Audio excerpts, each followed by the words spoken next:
जय हिंद। नमस्कार साथियों, कैसे हैं सभी। तो आज की वीडियो में हम बताएंगे ज्योग्राफी के बारे में। ज्योग्राफी हमारी चल रही है, तो इसमें हमने पिछला टॉपिक कराया था एग्रीकल्चर इन इंडिया, भारत में कृषि। उस टॉपिक को हम इस टॉपिक के बाद में लेके चलेंगे। ये टॉपिक है, कौन सा है, ये है कॉस्मोलॉजी। कॉस्मोलॉजी के बारे में पढ़ेंगे।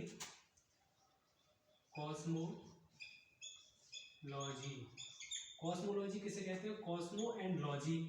लॉजी क्या होती है? लॉजी होती है स्टडी ऑफ। जहां भी किसी वर्ड में आपको बाद में लॉजी दिख जाए तो वह स्टडी होती है किसी ना किसी चीज की, जैसे बायोलॉजी है, कॉस्मोलॉजी है। तो कॉस्मो क्या होता है? ये होता है ब्रह्मांड। ब्रह्मांड के बारे में अध्ययन। क्या हो गया? ब्रह्मांड विज्ञान।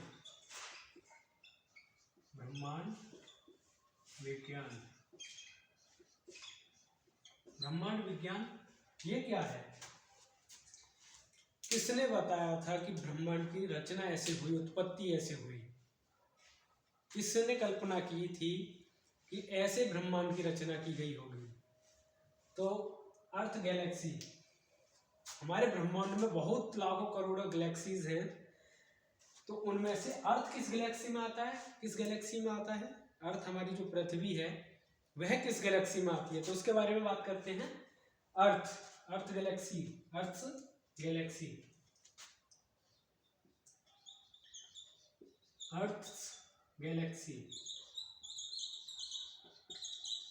किस गैलेक्सी में आता है? अर्थ की कौन सी गैलेक्सी है?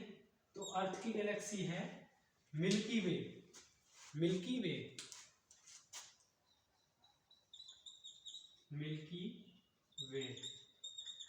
इसको क्या कहते हैं? आकाशगंगा नाम की गैलेक्सी है जिसमें पृथ्वी ग्रह आती है। तो अर्थ गैलेक्सी के बारे में हमने बात की। मिल्की वे, यहां से क्वेश्चन बन जाता है कि अर्थ की गैलेक्सी बताओ, अर्थ किस गैलेक्सी के अंदर है? तो अर्थ है हमारा आकाशगंगा मिल्की वे के अंदर। तो बात करें नियरेस्ट गैलेक्सी, इसके मिल्की वे आकाशगंगा की जो नियरेस्ट गैलेक्सी है, पास में, सबसे पास में नियरेस्ट गैलेक्सी की बात कर रहे हैं। नियरेस्ट गैलेक्सी अर्थ के पास वाली है एंड्रोमेडा।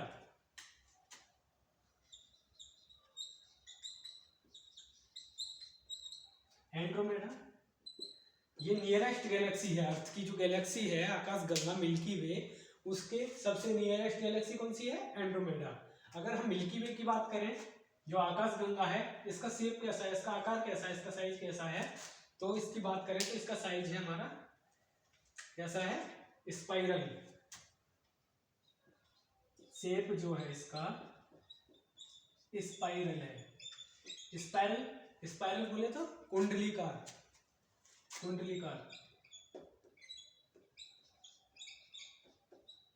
जो अर्थ जिस गैलेक्सी में आता है मिल्की वे में, उसका शेप कैसा है? स्पाइरल, कुंडलीकार। अगर बात करें नियरेस्ट स्टार कौन सा है? नियरेस्ट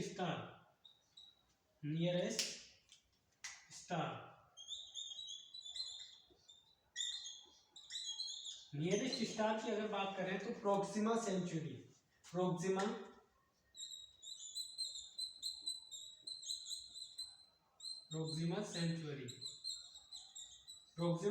है, और एक है अल्फा सेंचुरी।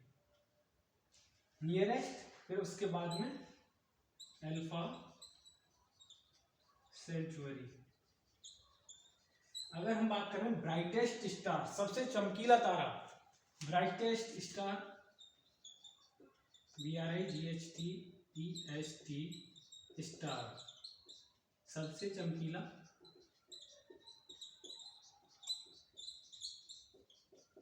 तारा। सबसे चमकीले तारे की बात करें तो वह कौन सा तारा है? वह है सीरियस, SIRIUS। इसे और क्या बोलते हैं? इसे बोलते हैं डॉग स्टार। ये यहाँ ध्यान रखना है, डॉग स्टार किसे बोलते हैं? ब्राइटेस्ट स्टार को डॉग स्टार बोलते हैं। सबसे चमकीले तारे को डॉग स्टार बोलते हैं। क्या है वो? सीरियस। तो इसका ओरिजिन, अगर इसके उद्गम की बात करें, इसका निर्माण कैसे हुआ ब्रह्मांड का, तो किसने, किस थ्योरी के आधार पर हम सत्य मानते हैं कि किस थ्योरी के आधार पर हुआ, तो बिग बैंग थ्योरी। कौन सी? Big bang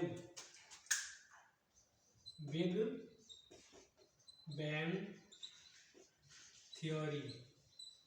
big bang theory में बताया गया है कि कैसे ब्रह्मांड विज्ञान के बारे में बताया गया है, कैसे इसका उद्गम ओरिजिन हुआ है, इसकी रचना कैसे हुई है। तो ये किसने बताया है इस थ्योरी के, ये थ्योरी किसने दी है? George Lemaître. George Lemaître, LAMAITRE। तो जॉर्ज लेमेत्रे भाई साहब ने क्या बताया है? ये इसके बारे में बताया है कि अर्थ किस गैलेक्सी में है, और ये सभी जो ब्रह्मांड के बारे में, ब्रह्मांड विज्ञान है, इसके बारे में जो बताया है, इन्होंने, इनकी थ्योरी बिग बैंग के बारे में, बिग बैंग के द्वारा बताया गया है। तो आगे बात करते हैं न्यूक्लियर फ्यूजन। इसे आप स्क्रीनशॉट ले लीजिए, इसे मैं रफ कर रहा हूँ, या स्क्रीनशॉट ले लीजिए या नोटबुक में नोट कर लीजिए। Nuclear fusion takes place on stars.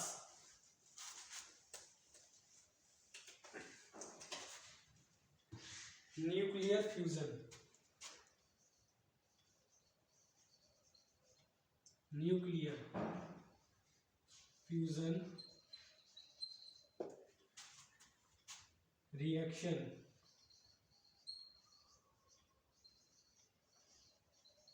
Takes place on stars. इसका मतलब क्या है? तारों की सतह पर नाभिकीय संलयन अभिक्रिया होती है। इसकी हिंदी लिख देते हैं, तारों की सतह पर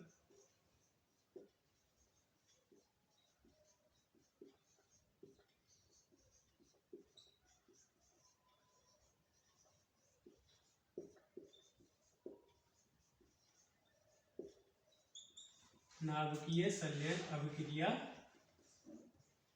होती है। Nuclear fusion reaction takes place on stars. तारों की सतह पर नाभिकीय संलयन अभिक्रिया होती है। ये क्या होती है? इसमें हाइड्रोजन प्लस हाइड्रोजन मिलकर क्या बनाते हैं? हीलियम। ये चीज याद रखेंगे।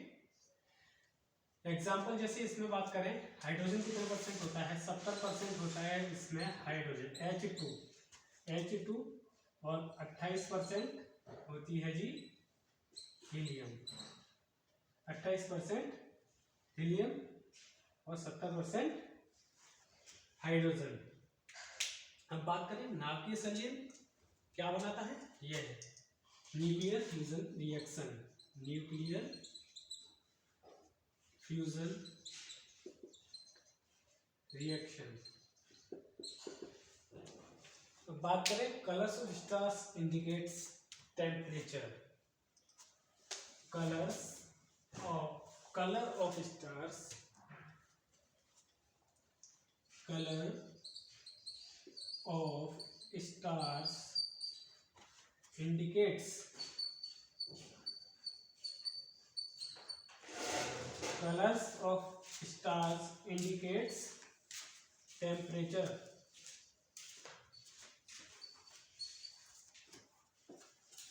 जो तारों का कलर है वह सूचित करता है तापमान को। तारों का कलर, तारों का रंग तापमान को इंडिकेट करता है, तापमान को इंडिकेट करता है, सूचित करता है या दर्शाता है। अब आगे बात करते हैं, हम आगे बात करेंगे सोलर सिस्टम के बारे में, सौर मंडल के बारे में बात करेंगे। सूर्य है, इसकी उत्पत्ति है अकॉर्डिंग टू साइज। हमारे जो ग्रह हैं वो according to size and according to shape किस प्रकार की आकृति, किस प्रकार का आकार और किस प्रकार से कौन सा ग्रह छोटा और उससे बड़ा कौन सा, तो इसके ऑर्डर के आधार पर भी बात करेंगे। इसे रख करते हैं।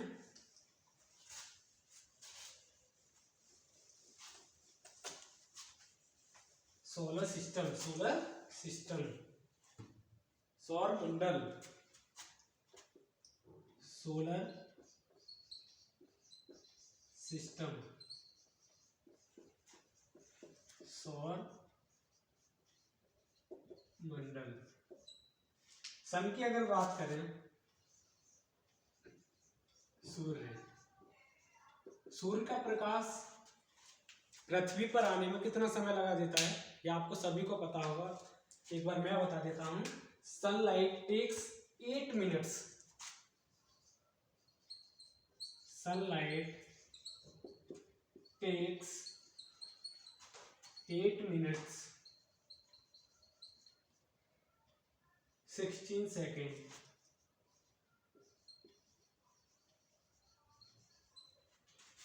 to reach on, कहाँ, to reach on where, earth. Okay, अब सौरमंडल की अगर हम बात करें तो यहाँ एक स्ट्रक्चर बना लेते हैं। सनलाइट, सूर्य के प्रकाश को पृथ्वी तक आने में 8 मिनट एंड 16 सेकंड का समय लगता है। तो यहाँ बात करते हैं सन। सबसे पहले क्या है, यहाँ बना लेते हैं सन, सन, सूर्य, सूर्य सबसे पास ग्रह, यहाँ थोड़ा पास ही बना लेते हैं, बुध, क्या बोलते हैं, मरकरी,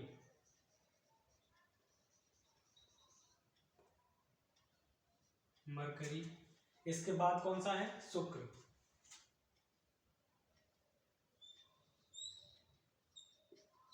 शुक्र है। थोड़ा इधर से लेते हैं ताकि 8 ग्रह इस पे आ सके। यहाँ क्या है, सन, सन को ले लेते हैं हम ऐसे, ठीक है। अब बात करते हैं, यहाँ हो गया हमारा बुध, मरकरी, मरकरी। इसके बाद कौन सा है, शुक्र, शुक्र, इसे क्या बोलते हैं, इसे बोलते हैं वीनस। तीसरा है पृथ्वी, पृथ्वी, अर्थ। चौथा है मंगल, मंगल को क्या बोलते हैं, मार्स। पांचवा कौन सा है हमारा, पांचवा और सबसे बड़ा ग्रह,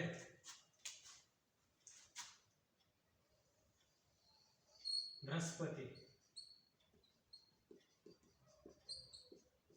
इनको क्या बोलते हैं, इसको क्या बोलते हैं, इस ग्रह को इंग्लिश में बोलते हैं जुपिटर, जुपिटर। इसके बृहस्पति के बाद कौन सा है, शनि,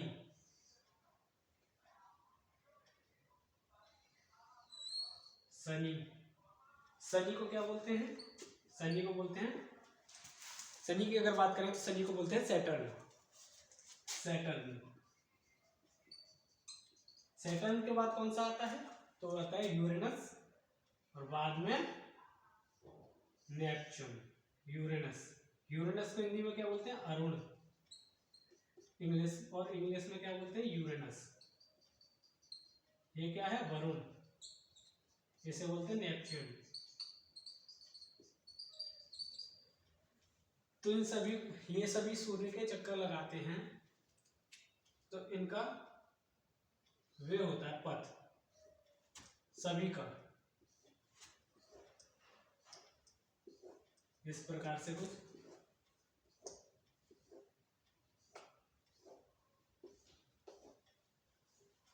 अकॉर्डिंग टू साइज अगर हम बात करें, साइज के आधार पर बात करें, साइज के अनुसार बात करें, according to size,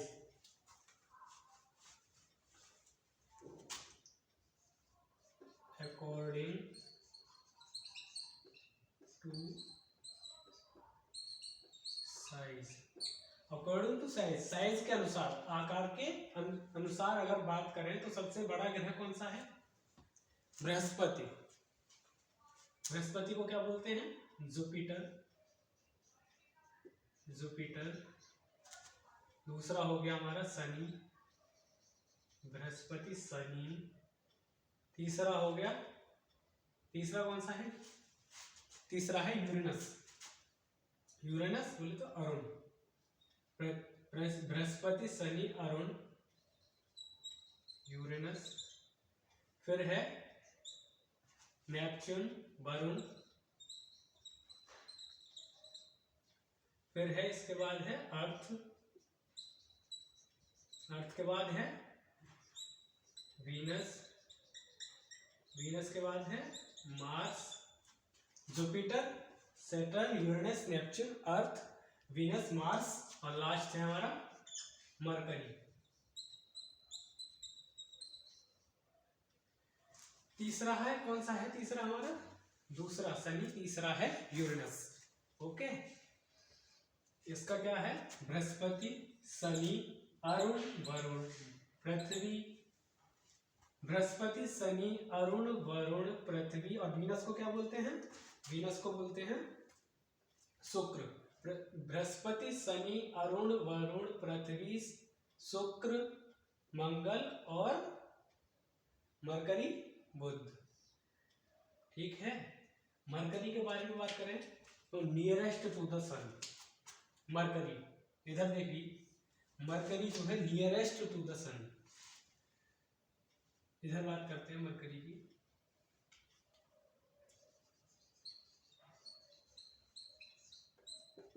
nearest to the सन, सूर्य के सबसे नजदीक। नियरेस्ट टू द सन, सूर्य के अधिकतम नजदीक।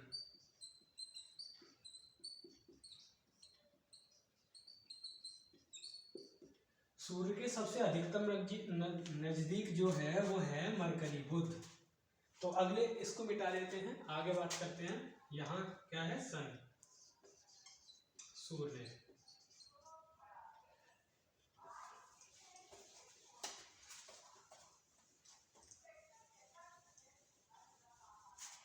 रिजोल्यूशन, रिजोल्यूशन क्या होता है? परिक्रमण। परिक्रमण तो क्या है? Fastest resolution. किसका?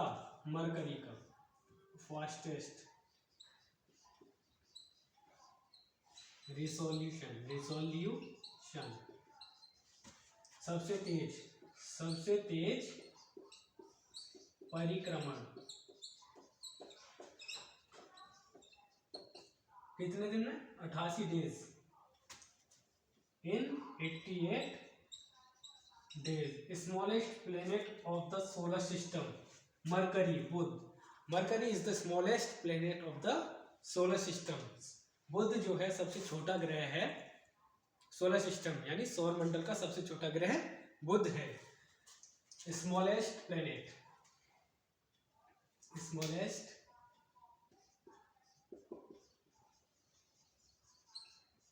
Planet of the solar system.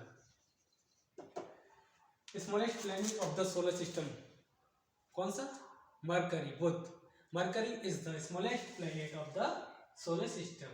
बुध जो है वह सौर मंडल का सबसे छोटा ग्रह है और सूर्य का सबसे अधिकतम नजदीक ग्रह है, जो सूर्य के चक्कर सबसे जल्दी फास्टेस्ट रिजोल्यूशन 88 इन 88 डेज यह लगा देता है, यह परिक्रमण कर लेता है। सीधी सीधी बात है, सबसे पास है तो सबसे पहले कर लेगा।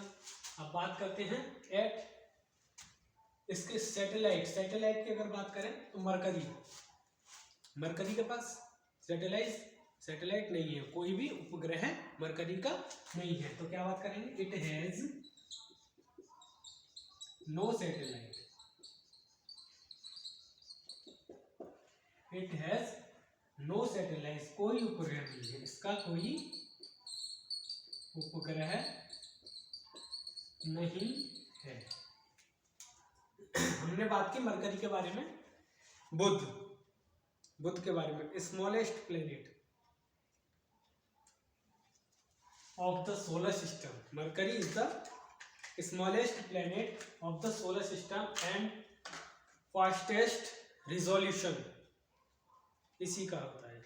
सबसे तेज परिक्रमण मरकरी का है। और क्या क्वालिटी बताइए इसकी? Smallest planet of the solar system, it has no satellite, कोई उपग्रह नहीं है, जैसे पृथ्वी का चंद्रमा है, इसका कोई उपग्रह नहीं है। नियरेस्ट टू द सन, सूर्य के सबसे अधिकतम नजदीक है। फास्टेस्ट रिजोल्यूशन, सबसे तेज परिक्रमण है। इन 88 डेज ये परिक्रमा पूरा कर लेता है। Smallest planet of the solar system and it has no satellite.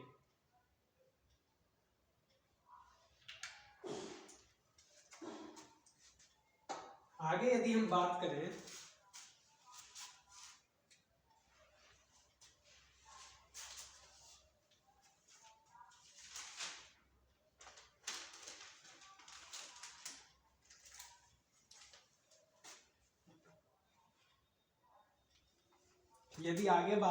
अगला वीनस के बारे में बात करें तो ब्राइटेस्ट प्लेनेट इसे कहते हैं, वीनस।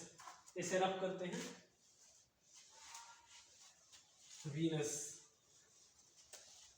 शुक्र, वीनस, शुक्र, वीनस। ये मार्कर अच्छा मेरा, वीनस, शुक्र। शुक्र की अगर बात करें तो brightest planet of the solar system, सबसे चमकीला ग्रह।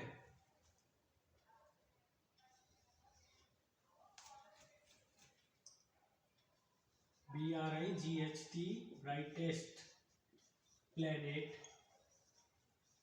Of the solar system. तो सबसे चमकीला ग्रह है, कौन सा है सोलर सिस्टम का सबसे चमकीला ग्रह? वीनस, शुक्र। हॉटेस्ट प्लेनेट भी यही है, हॉटेस्ट प्लेनेट, सबसे गर्म ग्रह, सबसे गर्म ग्रह भी यही है। Nearest planet to the earth, Venus जो है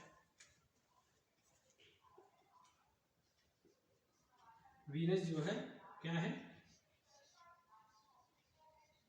इसे ब्लैक से लिखते हैं, ये इंपोर्टेंट है। Nearest planet to the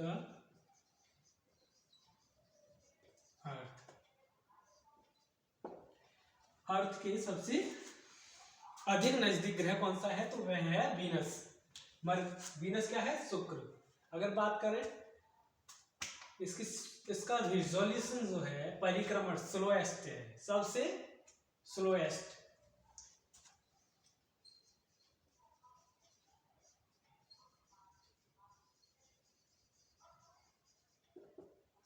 slowest resolution, सबसे धीरे घूर्णन। रिजोल्यूशन या रोटेशन, रिजोल्यूशन और रोटेशन में बहुत बड़ा फर्क है। इसका क्या फर्क है? घूर्णन अपने अक्ष पे घूमना, उसे बोलते हैं रोटेशन। अगर रिजोल्यूशन की हम बात कर रहे हैं तो रिजोल्यूशन क्या होता है? रिजोल्यूशन होता है परिक्रमण, सूर्य का एक परिक्रमा करने में कितना समय लग रहा है। तो ये स्लोएस्ट रिजोल्यूशन नहीं, स्लोएस्ट रोटेशन है इसका, रोटेशन।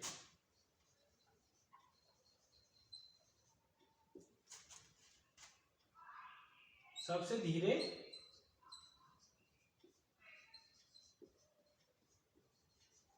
सबसे धीरे घूर्णन अपने अक्ष पर, ध्यान रखना रोटेशन और रिजोल्यूशन, परिक्रमण और घूर्णन में बहुत बड़ा फर्क है जो मैंने अभी बताया, एक बार बताता हूं। रिजोल्यूशन क्या है? रिजोल्यूशन है परिक्रमण, जो सूर्य का एक चक्कर लगाने में रिजोल्यूशन उसे बोलेंगे जो सूर्य का चक्कर लगाए, परिक्रमण परिक्रमा, और रोटेशन अपने अक्ष पर घूमना।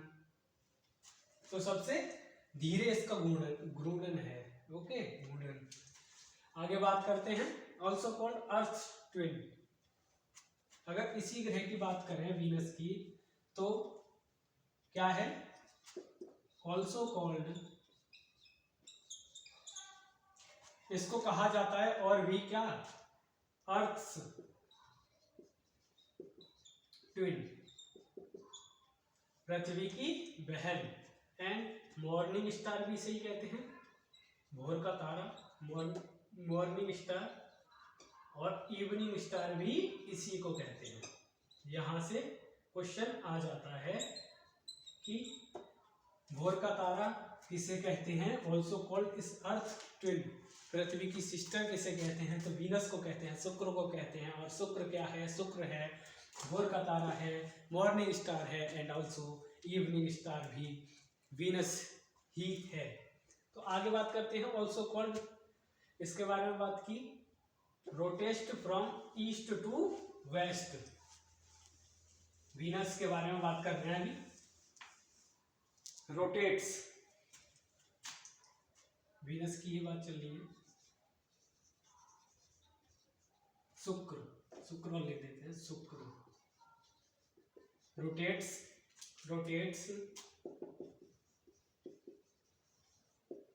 From east to west. ध्यान रखना, पूरब से ईस्ट, वेस्ट पूरब, पश्चिम, पूरब से पश्चिम की ओर यह घूमता है, घूर्णन करता है। It has no satellite also, इसके पास भी इसका कोई उपग्रह नहीं है। क्या है? इट हैज नो सैटेलाइट, कोई इसका कोई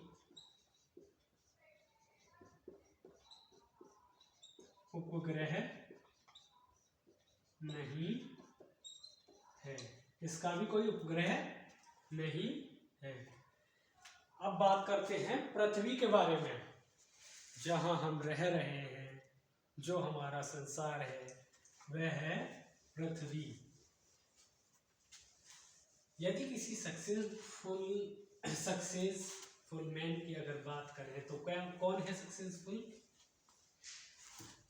A successful man is who? A successful man is one who can lay a firm foundation with the bricks others have thrown at him. क्या बोला? A successful man is one who can lay a firm foundation with the bricks others have thrown at him. वह व्यक्ति सफल वह व्यक्ति कहलाता है, सफल वह व्यक्ति होता है जो दूसरों के द्वारा खुद पर फेंके गए पत्थरों, क्या मतलब, उनके तानों को सुन सुन के, उनके विरोध, वह हमारे विरोधी हैं, हमें नहीं देख सकते, हम कुछ उन्नति कर रहे हैं, तो उनके उस चीज से हमें सबक लेना है। क्या सबक लेना है? कि जो हमारे ऊपर वो ईंट पत्थर फेंक रहे हैं इस रूप में, उनसे हमें एक अच्छी नींव तैयार करनी है। क्या है? A successful man is who is can lay a firm foundation with the bricks others have thrown at him. Okay, आगे बात करते हैं पृथ्वी की। स्वर्ग, EARTH, पृथ्वी। आज पृथ्वी तक बात करेंगे। तो क्या है ये? डेंसेस्ट प्लेनेट, घनत्व, सबसे अधिक घनत्व। सभी ग्रहों में अगर देखा जाए वो पृथ्वी का घनत्व सबसे अधिक है। घनत्व की बात करें तो घनत्व क्या होता है? तो घनत्व होता है द्रव्यमान बट्टा आयतन। तो इस प्रकार से हम कैलकुलेट करते हैं घनत्व को, तो सभी ग्रहों में सबसे ज्यादा डेंसेस्ट घनत्व वाला ग्रह है तो वह है पृथ्वी। तो पहला पॉइंट है इसमें डेंसेस्ट प्लैनेट, अधिकतम घनत्व।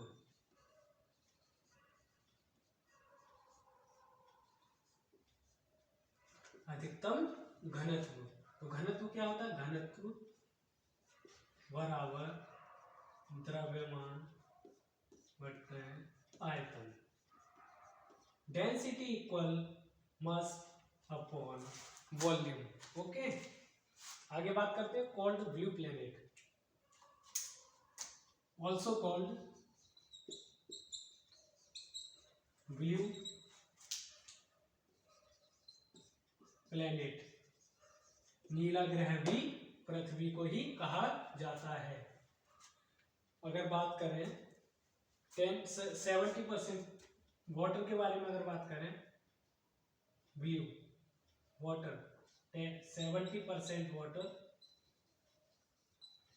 एंड 30% जमीन। तो एक सैटेलाइट है इसका, इट हैज, हाँ यहाँ इंपॉर्टेंट बात क्या है, 70% पानी से इसका क्षेत्र भरा हुआ है, ब्लू जो हमें दिखाई देता है। तो 70% पीने योग्य कितना है, मैटर तो ये करता है, पीने योग्य बहुत कम है। तो इसकी बात करें, इट हैज 3% पानी ही पीने लायक है। It has one satellite, one and only, एक ही है, it has one satellite.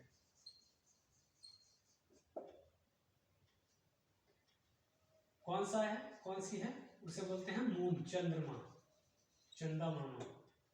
Okay, चंदा मामा पृथ्वी का एकमात्र उपग्रह है चंद्रमा। तो बात की हमने डेंसेस्ट प्लैनेट, सबसे अधिक घनत्व वाला ग्रह। घनत्व किसे कहते हैं? घनत्व कहते हैं द्रव्यमान बट्टे आयतन। Density equal to mass upon volume. इस प्रकार कैलकुलेट करते हैं हम घनत्व को। तो सभी ग्रहों को अगर कैलकुलेट करें, उनके द्रव्यमान और उनके आयतन को, तो घनत्व जो आता है सबसे अधिक आता है पृथ्वी का। ऑल्सो कॉल्ड, इसे कहा जाता है ब्लू प्लैनेट, नीला ग्रह कहा जाता है। 70% जो क्षेत्रफल है वो पानी का है और 30% जो है वह है जमीन। और it has one and only satellite, it has one satellite. कौन सी सैटेलाइट? मून, चंद्रमा, चंदा मामा जिसे हम कहते हैं। तो आज की वीडियो में इतनी ही बात करते हैं। आगे की वीडियो में बात करेंगे चंद्रमा के बारे में और आगे के ग्रहों के बारे में। तो धन्यवाद, आज के लिए बहुत बहुत धन्यवाद। जय हिंद, वंदे मातरम।